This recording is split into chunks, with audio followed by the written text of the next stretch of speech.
मुंबई शिंदेच्या शिवसेनेच्या नगराध्यक्षांचा मेळावा पार पडला। या मेळाव्यात शिवसेना मुख्य नेते एकनाथ शिंदे यांनी जोरदार भाषण केले। यावेळी त्यांनी ठाकरेंना पुन्हा एकदा लक्ष्य केले। सत्य परेशान होता है पराजित नहीं असं म्हणत शिंदेंनी यावेळी शिवसेना उबाठावर जोरदार हल्लाबोल केला। आज लोकांचं जीवनमान मुंबईकरांचं सुसह्य करण्याचं काम आपण केलं आणि फक्त विकास मुंबईपुरता मर्यादित ठेवला नाही। मुंबईमध्ये तुम्ही काय केलं? मुंबईच्या निवडणुका बोलू मी। मुंबईमध्ये काय केलं तुम्ही? मुंबई वेटीत धरली। मुंबई सोन्याची अंडी देणारी कोंबडी म्हणून पाहिलं। कोविड मध्ये देखील लोकांच्या तोंडची खिचडी तुम्ही पळवली। डेड बॉडी बॅग मध्ये भ्रष्टाचार केला। खोटे कोविड सेंटर उभे केले। कुठं फेडणार हे पाप? आम्हाला शिव्या देताय, टोमणे मारताय।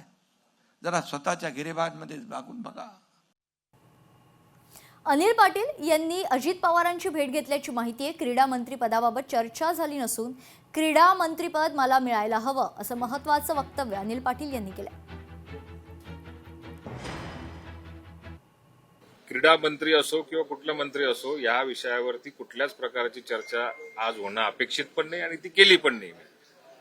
पुढच्या महापालिकेच्या ज्या निवडणुका आहेत त्या महापालिकेच्या निवडणुकीच्याच संदर्भामध्ये केवळ फक्त आज इथं भेटायला आलो। पण ऑफर केलं पक्षाने, तुमच्या कार्यकर्त्यांचा आग्रह आहे की तुम्हाला मिळावं म्हणून। मला मिळावं काय, मलाही परमेश्वराला मी विनंती करतोय की मलाही मिळालं पाहिजे, पण पक्षश्रेष्ठी जो निर्णय घेतात तोच अंतिम असतो।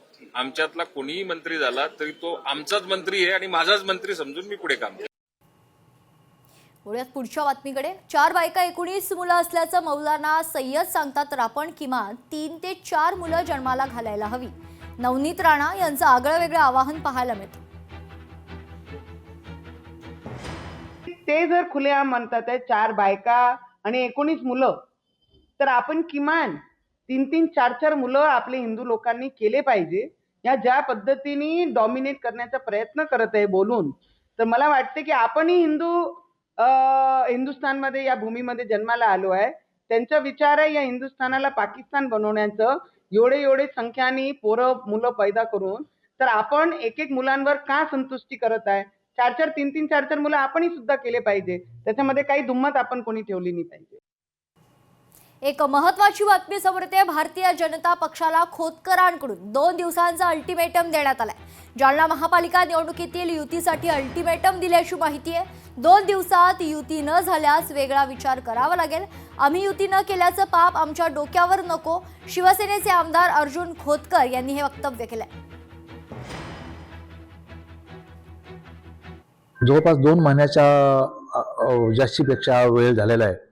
अजूनही काही त्यांच्याकडून सकारात्मक हालचाली होत नाहीत। हे करावं माझं मत, लवकर रस्ता सांगून द्यावं मोकळं। आम्हाला असं काही नाही, आम्ही तयार आहेत कशात पण, स्वतंत्र लढायला तयार आहेत।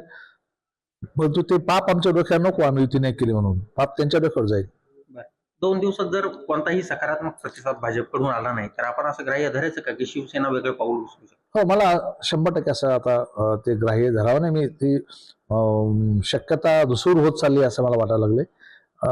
आम्ही आमच्या कामाला उद्यापासून जोमाने लागलो आहोत। महापालिका निवडणुकीसाठी आता शरद पवारांची राष्ट्रवादी ऍक्शन मोडवर आली। शरद पवारांच्या राष्ट्रवादीकडून प्रभारींची नेमणूक करण्यात आली। खासदार सुप्रिया सुळेंवर पुण्याची जबाबदारी सोपवल्याची माहिती असून रोहित पवार, अमोल कोल्हेंवर पिंपरी चिंचवडची जबाबदारी असणार आहे। रोहित पवारांकडे मुंबईची ही जबाबदारी दिल्याची माहिती। लोकशाही मराठी ऐका, पहा, जागरूक रहा।